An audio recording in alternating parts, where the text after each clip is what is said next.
Hey there, Sharon Horne-Ellstrom here. Do you look to cut corners when supersizing and growing your business?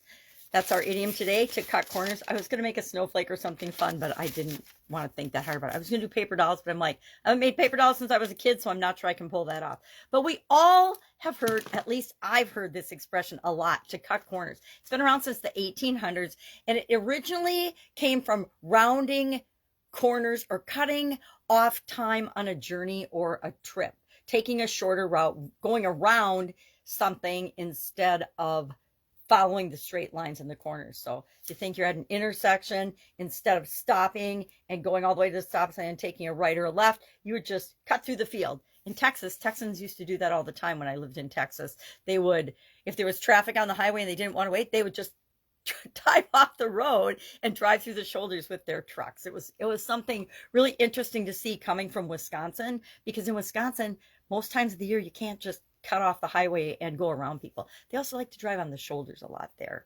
So I don't know if they still do that. That was, 30, 40 years ago now. So this idiom suggests that finding ways to reduce expenses or take shortcuts, and I'm a fan of shortcuts and keeping things simple, but this idiom to me kind of implies chinsing away, doing something more cheaply to save money, and maybe selecting short-term options instead of considering the long-term implications of the things that we do and the decisions and the choices that we make.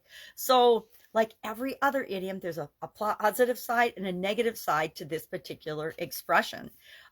It's related to and implies that we're willing to make sacrifices, which is often a good thing. I think sacrifices are optional. If I'm making a choice among alternatives and I'm choosing and making a decision, to me, that's not a sacrifice. That is me exercising my personal power to do what's right for me at the time.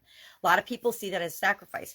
I will let you in on a little secret. If you feel that you're struggling, hustling, and sacrificing to build and grow and supersize your business, guess what you're going to experience? Struggle, sacrifice, hassle, and hustling, because your intention is different than if you're like choosing, exercising your personal power, making decisions and choices that are right for you and your business.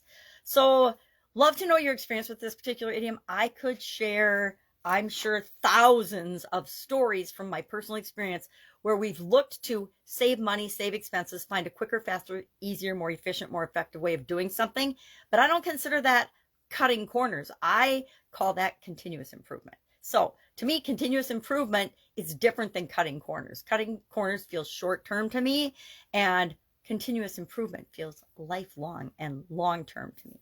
So curious about your experience with this particular expression and idiom. Have you used it? Have you said it? I guarantee we've talked about it in every business I've ever been in, and I've said we're not going to cut corners here, or we are going to cut corners here. Sometimes we have to make tough decisions, tough choices, and choose among alternatives in the present moment. But we should always keep in the back of our mind, what's the long-term implications of that? We're seeing things still from the pandemic a couple of years ago, where some of the short-term choices and decisions people made are still biting them with respect to results. But we can always take a deep breath, stop, and reevaluate the situation and make a better choice for us. No decision is really ever permanent. All right, have an awesome day. If I can help in any way, ask. Otherwise, I'll be with you tomorrow with another interesting idiom. What does it mean? Where does it come from? And how might you use it to grow and build and supersize your business? Have a great day.